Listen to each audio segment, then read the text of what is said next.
proud sponsors here of the realest sports talk show in the Northwest, Game Time Sports Talk, brought to you weekday afternoons from 1 till 3. Sad note before we go back to the hotlines, I definitely want to send out our condolences to the Haley family. Howard Haley, who was the former owner of Stewart Park Furriers, as many know, here in the Seattle area, and a mentor not only to myself and KB and plenty of those here on the staff passed away, lost his fight with cancer this morning. So we're definitely, of course, a heavy heart here on a day where some Seahawks fans have heavy hearts, but nonetheless, life is real, and definitely that. And I want to thank him, of course, for everything that he was able to do for me. He was a huge Seattle Supersonic fan. Took me to some Sonic games when I was just a young pup. So I'm sure that now spiritually he'll have something to do with the good news that the 206 is going to hear very soon, which is the NBA coming back to Seattle. So rest in peace, Howard. You're definitely loved by all those. And, of course, widowed by Priscilla Haley, who, of course, is retired as she was a long time, of course, matriarch here at the Z-Twins radio stations and the Seattle Medium newspaper. Howard, you'll definitely love, and you'll definitely be missed. Huge sports fan and a huge fan of this program, Game Time Sports. Absolutely. He was one of the main contributors to, of course, getting it started almost 10 and a half years ago. So, with that being said, to get the sad news out the way, but definitely moving forward here on a Monday edition of Game Time Sports Talk, let's go back to the hotline where we find Commando Dave. Game Time, what's on your mind? Hey, what's up, JB and KB? How you doing, Commando? You know how I'm doing, man. And then with the added news of Mr. Haley there, rest in peace, and my condolences to the Haley family. Thank you very much. Appreciate it. I didn't know him, but you just painted a very eloquent picture of him for me to just get a glimpse of, knowing him for a brief moment before coming on Game Time Sports Talk to talk about the divisional championship game between the Seahawks and the Falcons. Thanks, bro. Appreciate that very much. The Seahawks-Falcon was a game time game, and I'll explain what I mean by that later. But for now, Dre, Tony, Rome, and RG really got the party started off, so let me bring it to the show. All right. Like I said on Football Friday, Alfred Hitchcock's iconic thriller, The Birds, is celebrating 50 years, and the Seahawks versus the Dirty Birds. 2013 was a thriller in its own right. In the end, there were feathers flying everywhere, and turnovers and penalties were big factors, but unlike what I said needed to happen, the Legion of Boom did not lower the boom. Bruce Irvin did not rise to the big game. Rookie Pete Carroll compete pressured to get any kind of job done. Marshawn Lynch did not get close to 100 yards. And as I said, the Falcons were 7-1 at home. After the game, Facebook was littered with Seahawks sugarcoating. If Top Pot Donuts wants a new product, just cover one with 4 layers of silvery blue sprinkles and you'll have a line out your door with dudes in lime green jerseys. Wow. But for the Seahawks fan that I am, after the game that I watch, I'm not going to sugarcoat it. You know, in weeks past, we heard the question on a couple of different occasions in a couple of different ways, but the gist of it was at game time. See, there's 2 different kind of game times, you guys. There's the game time that you always announce at the end of the show, JB, excuse me, and then there's the game time that at the time the game is being decided. Do you want the Seahawks offense with the ball for the win, or the Seahawks defense playing to preserve the lead? And the question was ironically answered twice yesterday, with 3 minutes, left with the ball at the 40, the offense driving 60 yards to go ahead, 28-27 in most games, the winning score, and then with 25 seconds left to seal the deal, the Seahawks defense made Matt Ryan look like Kevin Cobb. And this is the last time I'm going to talk about it because a buddy of mine called me on it. He said, man, you're going to say this until the Seahawks go to the Super Bowl, right? Right. Or until the Seahawks don't go to the Super Bowl. Because despite losing the lead with 4 minutes and 59 seconds left to go in week 1, first-time starter, rookie Russell Wilson, with the aid of 7 fake refs, 2 pass interferences, and extra downs in the red zone, gave us a glimpse, though, okay, to Tony Rome's point earlier, of what he was made of and got the team in position to win the game. It's just too bad he couldn't convince Braylon Edwards to catch the pass in the end zone. And yesterday's defensive collapse, in my estimation, was the bookend to that Week 1 loss. Now, as far as that game goes, I'm in on kick the field goal and make it 13-3. Just because, how many times have we heard John Madden say, I'll tell you, 100 times in games just like that, when you're getting a little bit of a slow start, when you're on the road, Coach Madden has always said, you got to get some points on the board. That way, your team feels good going in at the half, 13-3, and not down 20-zip. Since the only way it got to the score of 20-zip is not kicking the field goal. And the only thing I disagree with what I've heard today, I disagree with you, JB, that they left 6 points, as you said, because if they kick that first field goal, it does change the outcome from as things are played out from there, and perhaps that second field goal opportunity is something else. So it's not like they missed 2 field goals. That succession of plays kind of altered that. All right, and you're absolutely right with that. We don't know what could have taken place because there wouldn't have been that momentum of course, coming back with the quick score after that downfall. But you're absolutely. I'm just talking about what the situations that did play themselves out. Yes. In those 2 particular cases. Absolutely. And quickly, like you said, you take the top pot donut off the board at that point in time, and you kick that field goal. KB.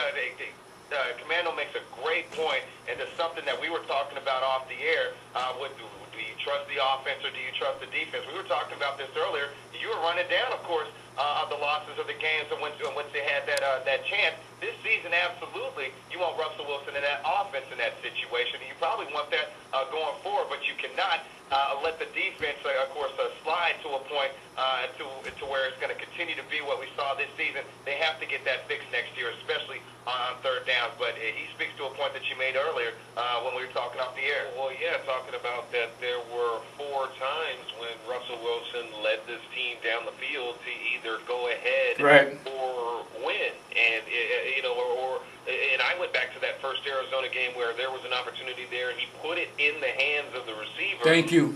Didn't make the plays. They were winning against Detroit late. Detroit came back and won. Right. They were winning against Miami late. Thank you. Back and won.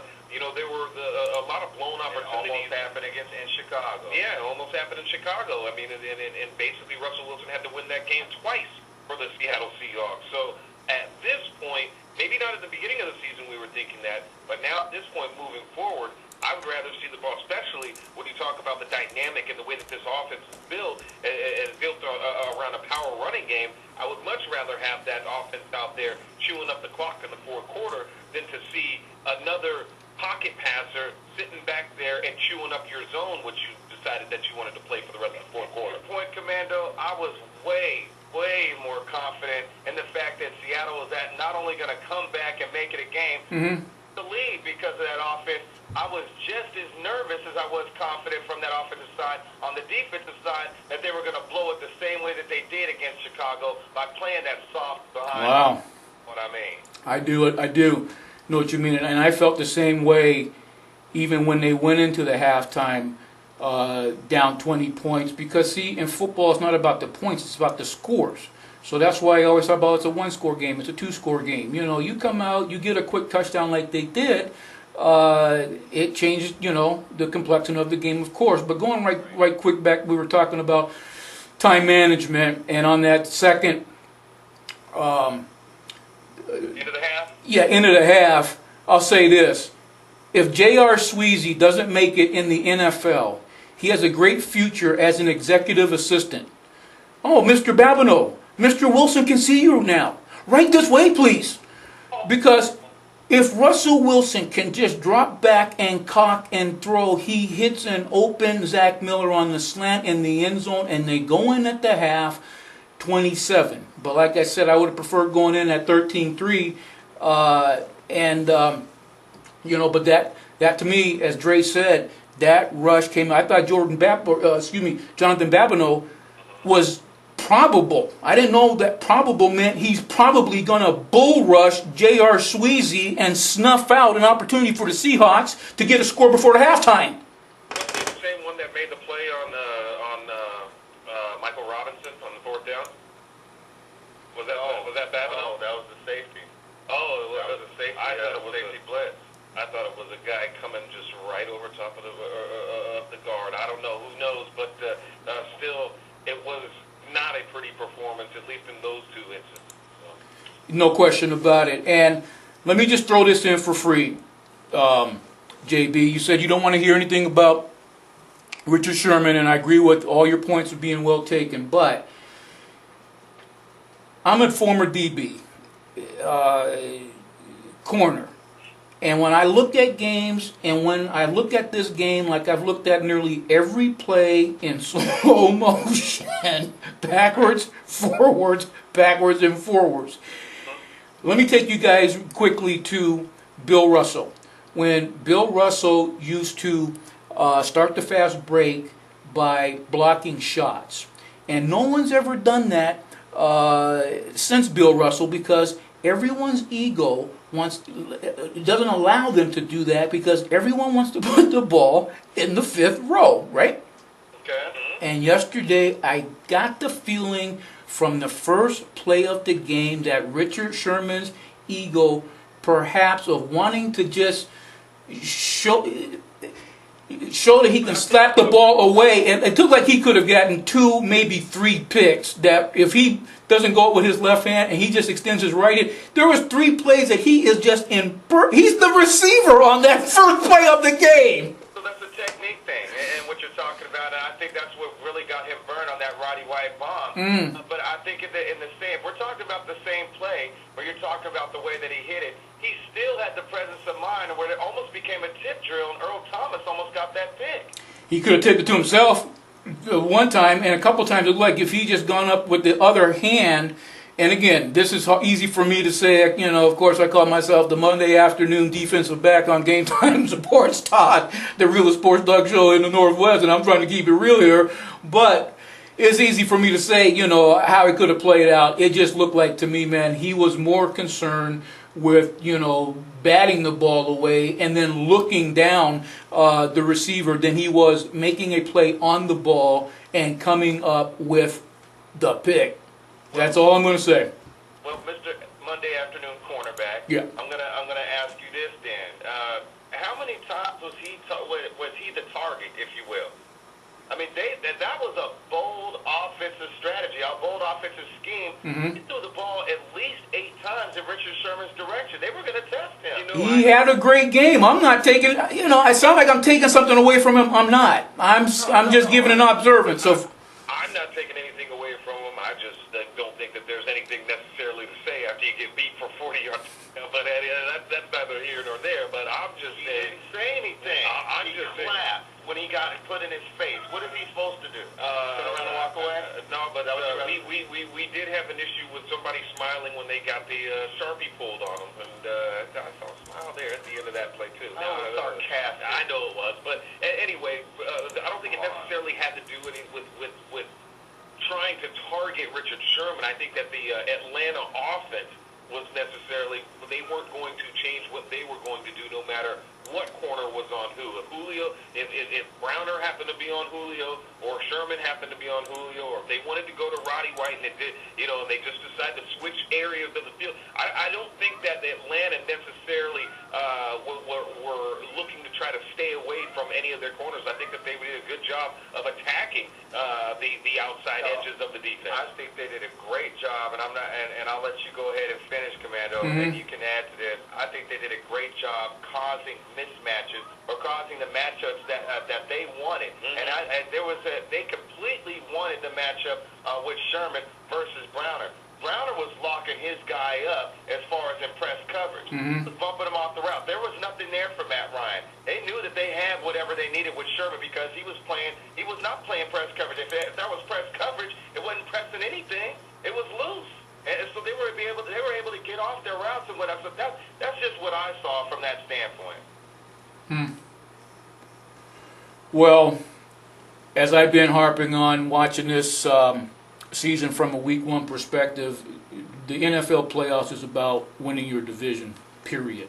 Even if it means going 7-9 to do it, you're going to play at home and beat the crap out of the Super Bowl Saints at home. And things lined up this year for the Seahawks to begin a division championship run, and coming up a half game short on that, it changed the complexion completely for the Seattle Seahawks, because there are windows and paths to the Super Bowl. As I said about all this flowery talk on Facebook and whatnot last night, and next year and all that kind of stuff, that's great, but this year that window was surprisingly wide open, and the easiest path is 2 games at home, two games, 1 guaranteed at home, where the Seahawks, this year was the only unbeaten team in the league, instead of 3 straight on the road. That 1 on the road cost us with Clemens, because as I looked at Bruce Irvin lined up on the line, he not only was outmatched, he was outsized. Yeah. It was just ridiculous. And you said that he may have to slip him into a linebacker, but it was obvious yesterday that he's not an every down defensive lineman. There's no question about that. Not at 6'3", 245. And to that point, quickly, it's razor thin next year, because regardless of what happens with San Francisco, we've seen what they've done the last 2 years. I think they are going to get over the hump, by the way. I'm just going to put that out there early here in the week. And what I mean by the razor thin margin for error next year is because you talk about making sure that you win your division. I think the best 2 teams in the league are going to be in the same division. Best 2 teams in the conference, that being the 49ers and the Seattle Seahawks. Go ahead and finish up your call, Commando. Well, let me just say this in the end. Russell Wilson is the real deal. This season started off with Tavares Jackson as the starting quarterback of the Seattle Seahawks, and wound up with Russell Wilson proving, like I said, from week 1, who he really is and the type of player that he is, and coming back from 27-7 with 17 minutes left in the game, shoulda, coulda, woulda, resulted in the most euphoric Seahawks win we and little JB have ever seen. And then the Falcons took the ball, and here's the kicker of this game, you guys. It comes down to 12 seconds, okay? So they scored with 31. They kicked off, and in return, they got 25 seconds left on the clock, and the Falcons offense took the ball with 25 seconds and kicked the game winner with 13. So in the end, the Seahawks defense needed to make 1 play in 12 seconds. In the words of former head coach of the Seattle Seahawks, Chuck Knox, they needed to make 1 football play. And lastly, let me say this. On the Hail Mary at the end, why wasn't Golden Tate in the picture? That's his specialty, ain't it? I